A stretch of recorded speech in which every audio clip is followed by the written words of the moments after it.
Varicose veins కి సరైన చికిత్స కోసం సంప్రదించండి ఎవిస్ హాస్పిటల్. నమస్తే. నమస్తే అమ్మా.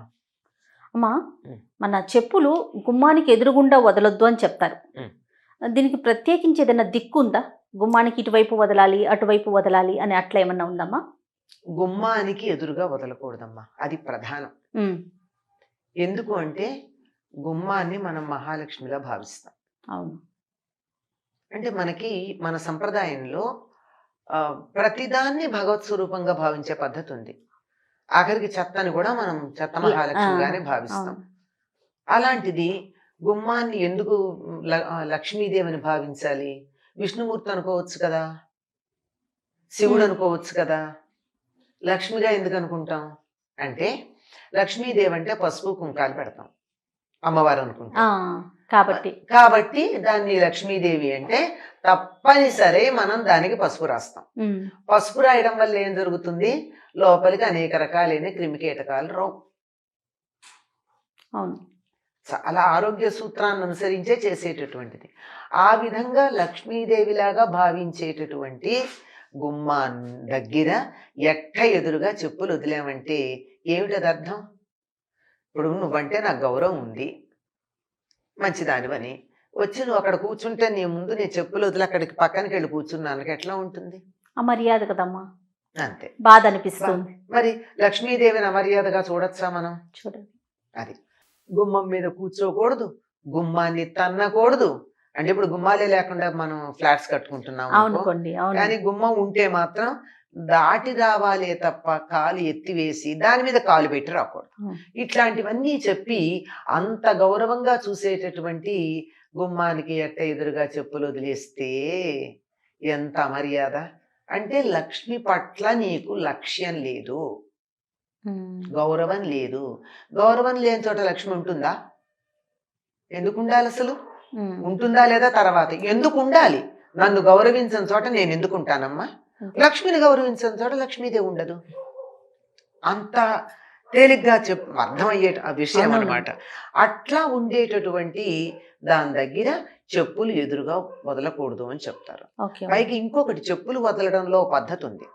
ఏమిటంటే చెప్పులు ఈ కాలుదిటు ఆ కాలుదటు ఎడాపెడా వదలడం కూడా అది ఆ వ్యక్తి యొక్క వ్యక్తిత్వాన్ని, నిర్లక్ష్యాన్ని తెలియచెప్తుంది. ఈ నిర్లక్ష్యం వల్ల అనేక రకాల సమస్యలు వస్తాయి గనక ప్రతిదానికి మన వాళ్ళు ఏమన్నారంటే దరిద్రం అని పేరు పెట్టారు. చెప్పు తిరగబడినా కూడా మంచిది కాదు, దరిద్రం. దరిద్రం అన్న పదం అంటే ఏమిటి? దరిద్రం అంటే డబ్బు పోవడం ఒకటే కాదమ్మా. ఆరోగ్యం లేకపోతే దరిద్రం, అష్టైశ్వర్యాలు ఎట్లాగే ఉన్నాయో అష్టదరిద్రాలు కూడా ఉన్నాయి. అందులో ఏ దరిద్రమైనా రావచ్చు. అందువల్ల మనకి ఎటువంటి దరిద్రము రాకుండా మనమంతా క్షేమంగా ఉండాలి అంటే ఆ రకంగా చెప్పుల విషయం కూడా జాగ్రత్తగా ఉండాలి. చెప్పులు ఎటు చెప్పు అటే ఉండాలి, ఇలా పెట్టకూడదు. ఈ కాలు దిటు ఇలా వెళ్ళి నా చెప్పులు వేసుకోవాలంటే ఇట్లా ఉండాలి నాకు, అంతే. కుడిగా చెప్పు వెళ్ళాలి, ఎడంగా అట్లా వదిలి వెనక్కి తిరిగి రావాలి. ఇప్పుడు నేను చెప్పులు ఇట్లా వదిలాను, అలా ముందుకు వెళ్ళలేను కదా, వెనక్కి తిరిగి వస్తాను కనుక మళ్ళీ వచ్చినప్పుడు ఇట్లా కాలు ఉంటుంది. కానీ చెప్పు పిల్లలు చూడండి, చాలా మంది గబగబా అంత హడావిడి వాళ్ళకి చెప్పులతో లోపలికి రానిచ్చేస్తే సరైపోతుంది. అట్లా రానియకపోతే ఏం చేస్తారు? చెప్పులు వదిలిరా అంటే వాళ్ళు ఒక కాలు చెప్పు వదిలి లోపలికి వచ్చి రెండో కాలు తర్వాత వదిలి లోపలికి వచ్చి ఎక్కడో చెప్పు ఇక్కడో చెప్పు ఇట్లా ఉంటాయి. అది కూడా దరిద్రహేతు. అంటే నీకు అంత తీరిక లేదా? నీ ఆరోగ్యం పట్ల, ఇంటి శుభ్రం పట్ల? శుచి ఉన్న చోట కదా లక్ష్మీదేవి ఉంటానంది కనుక అశౌచం లేకుండా చేసుకుంటూ నువ్వు చెప్పులు ఇట్లా పడేస్తే పోతుంది. అప్పుడు మరి ఏం చెయ్యాలి అంటే చెప్పులు ఒకదాని పక్కన ఒకటి పెట్టి గుమ్మానికి ఒక పక్కగా ఆపాలి. ఎటు పక్క పెట్టాలమ్మా? ఇటు పక్క పెట్టినా పర్వాలేదమ్మా. కానీ సాధారణంగా ఇప్పుడు కుడి ఎడమ అన్నారు అనుకో, లోపల నుంచి వస్తే ఒకటి కుడి అవుతుంది, బయట నుంచి వస్తే ఒకటి కుడి అవుతుంది. అందువల్ల ఏదైనా సరే అది ఈశాన్యం వైపు కాకుండా,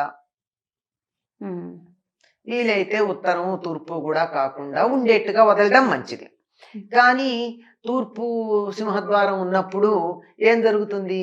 తూర్పుకేమో ఇటు పక్కన ఒక పక్కన దక్షిణం ఉంటుంది, ఒక పక్కన ఉత్తరం ఉంటుంది.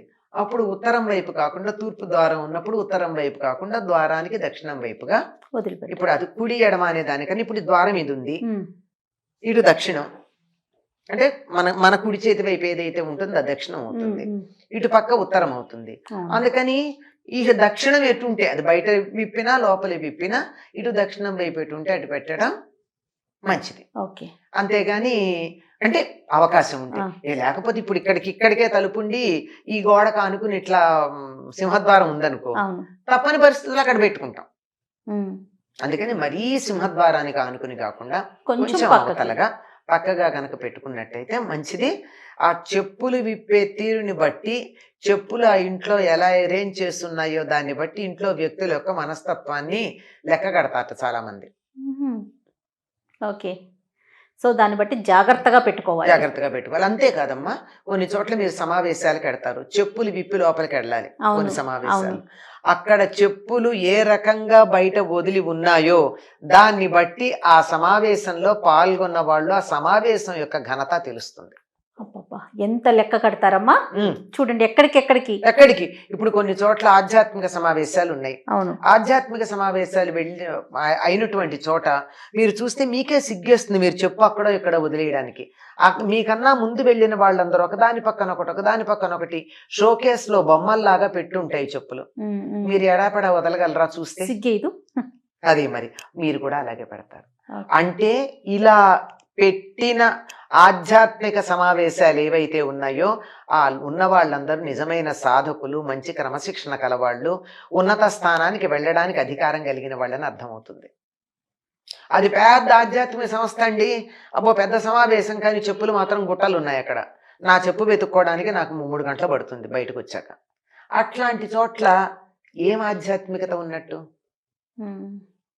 అయితే పబ్లిక్ వస్తారు, అందరూ సాధకులే అని చెప్పడానికి వీళ్ళని చోట అయితే మనం పబ్లిక్ చేసేది ఏం లేదు. కానీ ప్రత్యేకంగా సాధకులు అని చెప్పేటటువంటి చోట అలా ఉంటుంది.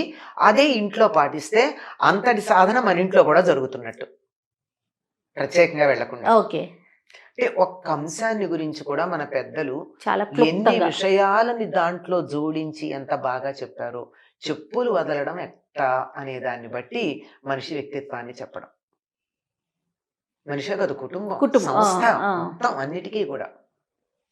కాబట్టి గుమ్మానికి ఎదురుకుండా కాకుండా పక్కన పెట్టుకోవాలి, పక్కన కూడా చక్కగా పెట్టాలి, తీరుగా పెట్టాలి, ఒక పద్ధతిలో పెట్టాలి. ఓ చెప్పు మీద చెప్పు పడడం, లేదా తిరగేసి రావడం, ఒకళ్ళ చెప్పు మీద ఇంకోళ్ళ చెప్పు పడడం. ఒకళ్ళ చెప్పు మీద ఇంకోళ్ళ చెప్పు పడిందంటే అర్థం ఏంటి? నా చెప్పు మీద మీ చెప్పు పడింది, ఏమైంది? మీ చెప్పు కింద ఉన్న దుమ్మంతా నా కాలి అంటుకున్నట్టేగా. నేను చెప్పులు వదిలి ఏం లాభం నాకు? మళ్ళీ ఆ చెప్పులు వేసుకుంటే అంత చెత్త అయినట్టే. అవును. ఇలాంటివి చాలా పాటించాల్సిన అంశాలు ఉన్నాయమ్మా. ఇవన్నీ కూడా మనిషి యొక్క వ్యక్తిత్వాన్ని, సంస్కారాన్ని, ఎంత ఉన్నతమైనటువంటి స్థితిలో ఆ వ్యక్తి ఉన్నాడు అన్నదాన్ని తెలియజేస్తాయి మనకి. నమస్కారం.